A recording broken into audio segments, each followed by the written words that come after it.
Welcome to Conversation Matters. How can I help you? Oh my goodness, come in. I didn't realize it was you. Of course I remember you. Don't be ridiculous. It has been quite a while. He didn't mention you were coming in. Oh, a surprise. No, I think that's a fantastic idea. If you give me just a second, I'll tell him he has a walk-in client. Then you can go right in. Yeah, he's in the same office. Right through there. Go ahead. It's nice to see you.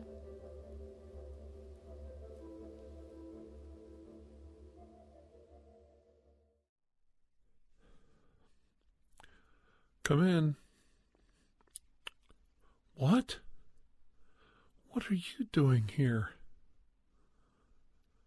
Oh my goodness. What in the world are you doing here, my friend? Well, I know it's the holidays. I know it's Thanksgiving, but I wasn't expecting you. I can't believe you're in the area for the holidays. Of course you're welcome to come in. Please, sit down. Come here. Actually, come here. Give me a hug. Get in here. You need a hug.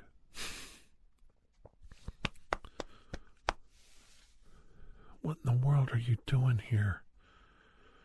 You trying to give me a heart attack?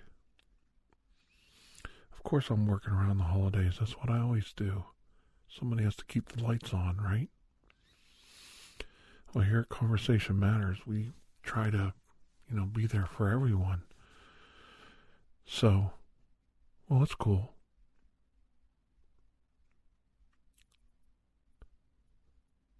No, I understand. You brought me a card? You gotta be kidding me. Hey, look, since you're in town, we're not doing Thanksgiving on Thanksgiving Day because I have to actually work that day. Yeah, you know me. I work Thanksgiving Day after, Black Friday. I work Saturday, but I'm off Sunday. We're going to have a 22-pound turkey, and I'm not making this up. All the kids are coming. My sons, my daughter will be there. Everyone. You got to join me and my family. Yeah. You can have turkey dinner at Denny's. That's cool. But you're having a real turkey dinner with my family. You know the old saying, if you're around, everyone's welcome at my table. Okay. I'll see you Sunday. I'll pick you up first thing. You could stay over Saturday night if you want. I got an extra room. Save you a couple bucks on your expense account. All right. Let's see this card that you had to sneak over here and give me. Oh my gosh. That's a typical card from you. You can choose something. Ain't you something? I love it. It's beautiful. You're too much. Well, I don't have anything for you but a free dinner and a room. But I guess that's more than some people get.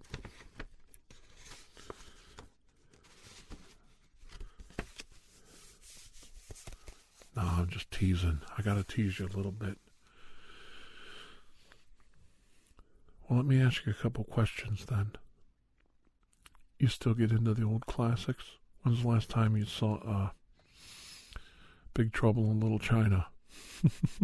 Last time we were together? Yeah. I love that movie. Every time I see a clip from that movie or think about it, I think of you. The last time we watched it. And we used to go back. Remember when it first came out back in, what was that? Was it like 85, 86? I don't even remember. And we went to the movie theater together. And we ran into our buddies from karate class, remember? Yeah. And, man, everybody, we were watching that movie every day. Back then, that's all there was to do was go to the local theater. Man, that thing played for like 3 weeks, remember? And I couldn't believe everybody said it was a flop of a movie because the theater was packed every day with kids, man, going crazy over this movie. All the wasaki karate you could ask for. Yeah, I really missed that movie. Well, then it's a date. We're going to watch Big Trouble in Little China. What other classics do you have? Tag. Tag's a good one. Yeah. I love Tag. That movie, Tag, is so cool. You know, Ed Helm was great in it, and it was just a really fantastic movie. Yeah. Well, I like Reds. Reds was a good movie. I thought Bruce Willis was really cool in that movie, and John Malkovich. It was good. You know, there's something about those movies when you attach them to a memory, a holiday, being with a friend, being on a date with, a hot girl or your wife or whatever. Don't tell my wife. No, I'm teasing. There's something special about it. I do agree with you. Yeah. Well, I love the classics. You got me there. No problem there. That's a good movie, too. That Winter People. That had Kurt Russell in it. Yeah. That was a really good movie. I don't think anybody's even seen that except us. We're probably the only people left on the planet Earth that have seen that movie. Yeah, Winter People. I forget that girl's name. She was in Top Gun. Kelly McGillis? Was that who it was? She was a really good actress back then. I think that was her that was in Top Gun, wasn't it? I don't remember. I wasn't a big Top Gun guy, but I was a big fan of anything Kurt Russell did. All the John Carpenter stuff. I even liked it when he played Elvis in that biopic he did back in that TV movie that John Carpenter did. Remember that? That was a good movie. Yeah, he shot the TV with his 45 or whatever it was. He pulls out a revolver and shoots his TV because he didn't like what he was looking at. Crazy Elvis stuff. Yeah, that was a good one. Well, of course, all the rest of John Carpenter movies are classics. They're perfect for the holidays. Halloween, you got your Thing. You got, what else? Halloween, of course. John Carpenter really killed it with that movie. Literally. Yeah, Jamie Lee Curtis was awesome in that. And Donald Pleasance was the doctor. Yeah. It was a great movie. And it really changed the genre, Well, I always thought Thing was like the ultimate horror movie. And I didn't think anybody could top that. And then John Carpenter came along later with, what was it, A Prince of Darkness. Oh my goodness, that movie rocked. I remember going to see that at the movie theater and people getting up and walking out. Do you remember that? I remember our buddy walked right out. He was standing in the doorway and he ran out the door. Remember? He was all freaked out. He was a big time atheist and it just scared the hell out of him, the devil coming to get him. It always makes you laugh, doesn't it? I don't believe in any of that crap. But then when the devil pops up, jump the devil, and everybody gets religious real quick. Well, you never know. You never know what's going to happen next. I like that movie too. Signs, that M. Night Shyamalan movie. Yeah. I thought Mel Gibson and that Joaquin Phoenix were just incredible in that. And I even thought M. Night Shyamalan's cameo in it as the doctor was incredible. I'm not saying it was Oscar worthy, but he really acted his ass off. That was a good movie. And it had so many great scenes in it. Did you know Signs was about these aliens, supposedly, that are poisoned by water. But the whole movie, the aliens are running around in a wet, damp cornfield. I don't know about you, but I grew up in Ohio. And if you know anything about Ohio weather, it's pretty humid. And I think all of M. Night Shyamalan's movies take place in Pennsylvania. Well, Pennsylvania and Ohio are notorious for having damp, wet cornfields, especially at night when the dew comes in. Well, these aliens were running around inside this cornfield and all these farmlands that are damp and wet. That's why they're farmlands. They're low-lying valleys, good topsoil and lots of dew and lots of moisture and wet soil. And they were fine the whole movie. But then at the end, the little girl spills a little cup of water on them and it burns them. And they said the first place they found out that this was going on was in the Middle East in a mosque. Well, I thought about it. And the little girl was like a little angel, and she was putting water glasses all over the house for protection. You see, they weren't aliens. They were demons. They were interdimensional, evil demons. And the little girl was blessing the cups of water and all the water in the glasses around the house were holy water. And when the holy water struck the monster, the alien, it burned him because he was an evil demon. Now that's a twist. That's a twist. So everybody laughed at M. Night Shyamalan and his little alien Signs movie, when in reality, he was telling a Judeo-Christian Muslim end times apocalyptic demonic invasion movie, I guess. I don't know. What am I talking about? I don't know. But it really does bring a creepy little tingle up your spine when you think about it. A twist on a twist on a twist.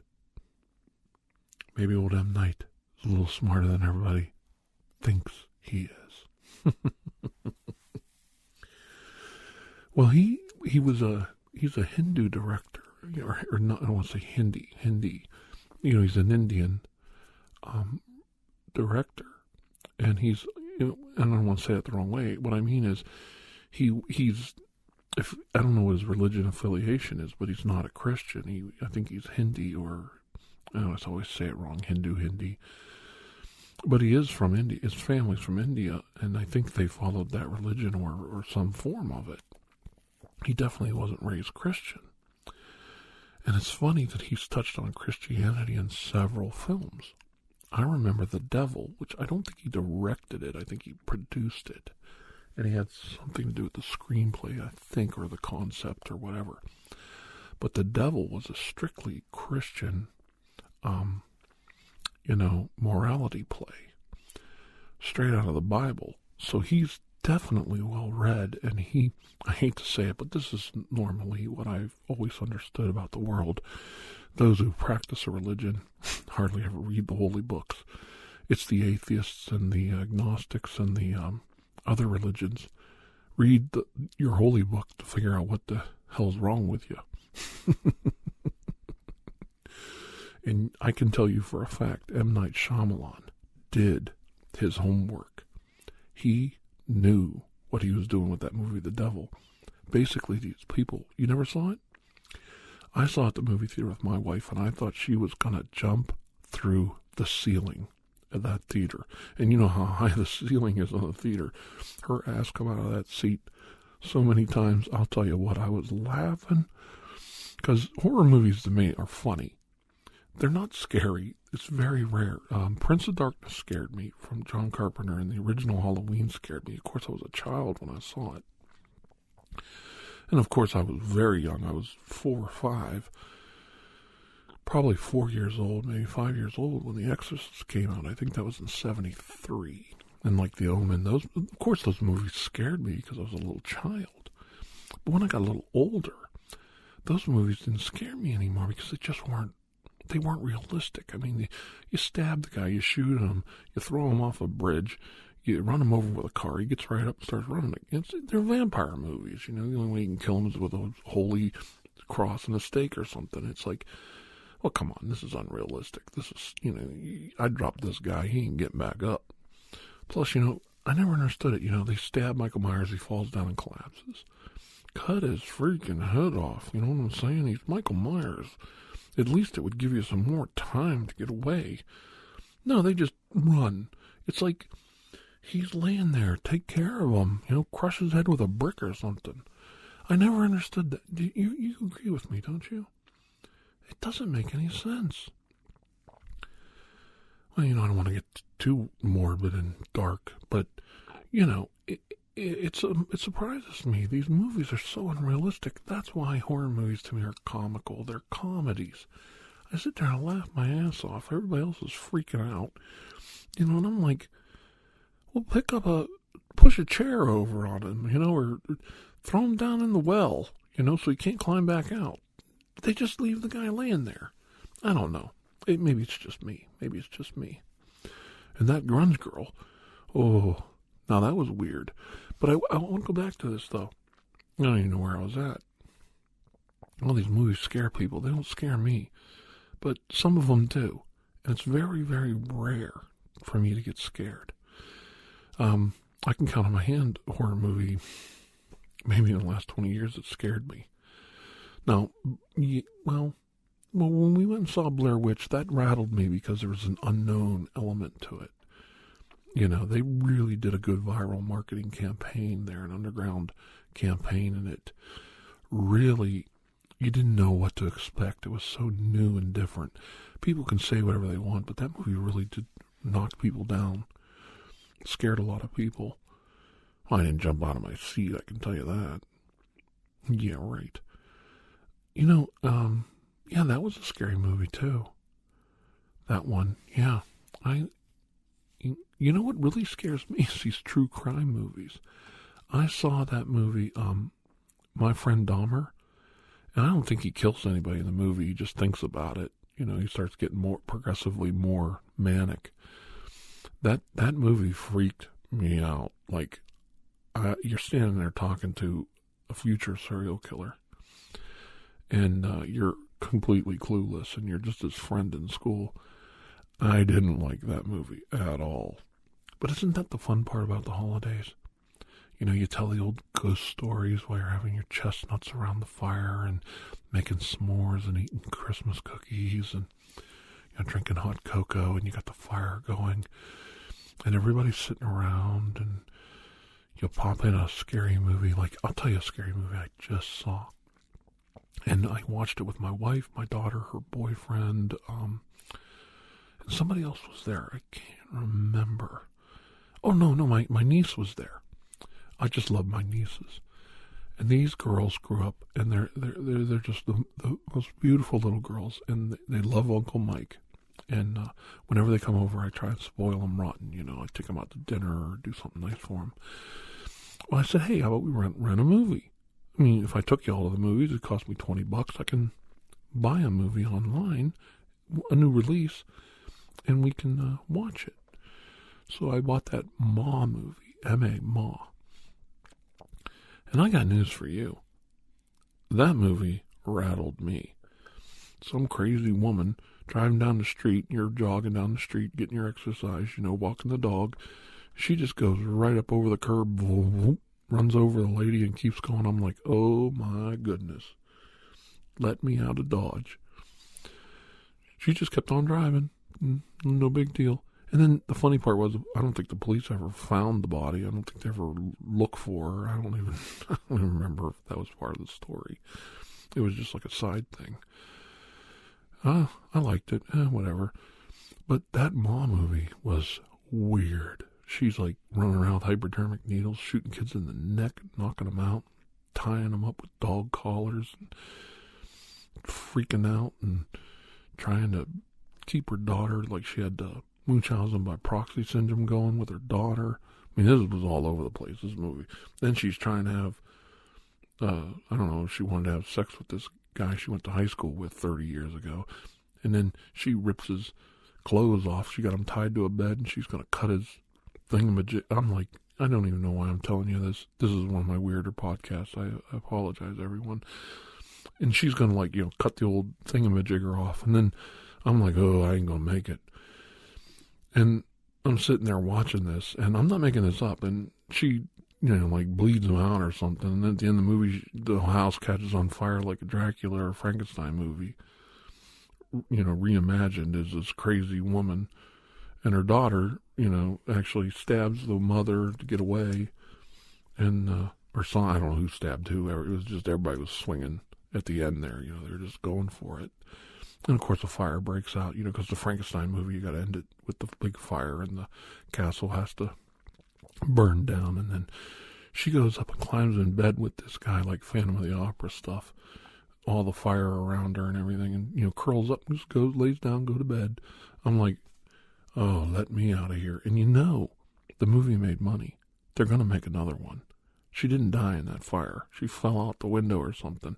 What I think probably happened was the floor collapses, and she only burns like half of her face. And now she's like the Phantom of the Opera, you know, Ma too, you know. Ma's revenge, you know, and she's gonna like pass herself off with a mask as like the new church organist, and she'll be playing the organ pipes, you know, like, and then you know, all the kids will come there, you know, for like somebody's getting married. We're mature now. We used to go to Ma's house to drink, you know, liquor and smoke pot, and then Ma tried to kill us and poison us, you know, and rape us and cut our junk off. So now we're all good upstanding citizens, and we're through with college, and we're going to get married. And we have to, you know, the organist is going to be there like, oh, this would have been my wedding day if my house wouldn't have been burned down by my ungrateful daughter and that girl whose mother I went to school with, who laughed at me 30 years ago.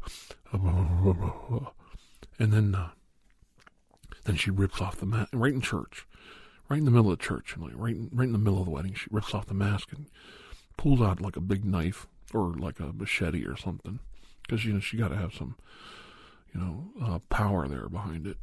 And it's like behind her attack, and she's like, you know, look out, you know, and everybody's like screaming, and then the candles from the wedding fall over.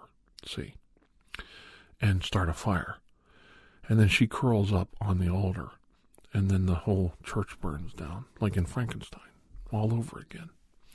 You see, you kind of see where I'm going with this. This is how these horror movies work. So, you know, you got the Phantom of the Opera theme, and then the Frankenstein, and all that stuff, and you know, the burnt side of the face and all that. So I don't know where I'm going with this either. I really don't. I love the holidays, don't you? Yeah. Well, I had fun talking to you anyway. We always have fun, don't we? You brought me a card. You're coming to my house for dinner.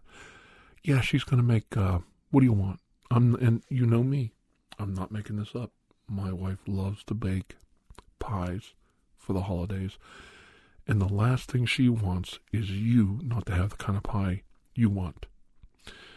So what's going to be? Apple? Cherry? She usually makes a cherry because my mother-in-law's, my father, or whatever he is, my mother-in-law's husband loves the cherry pie.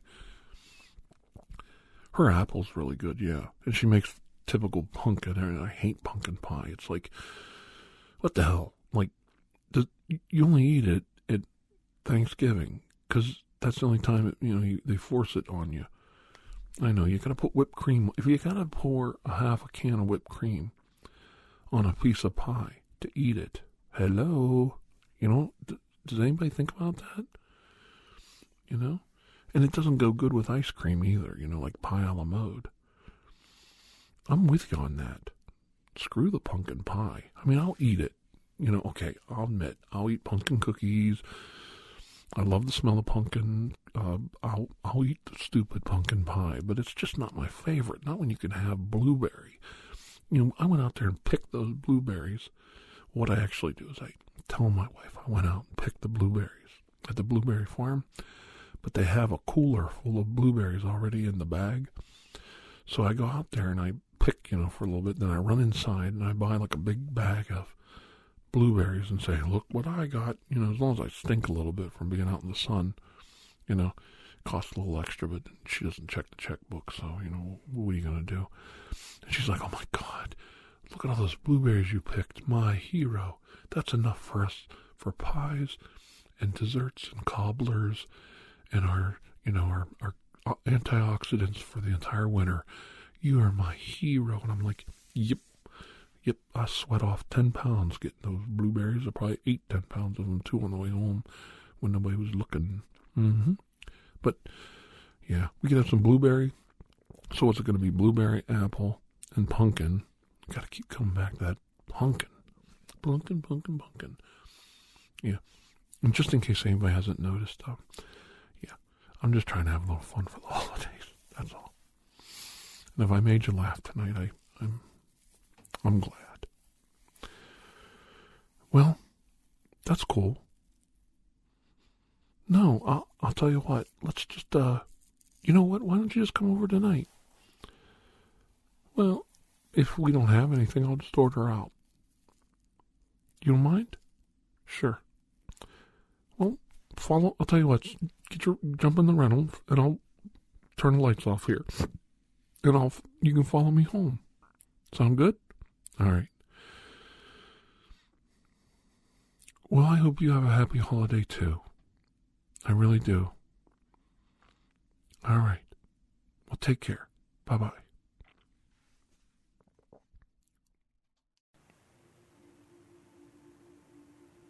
Thank you for joining us for ASMR TirarADeguello.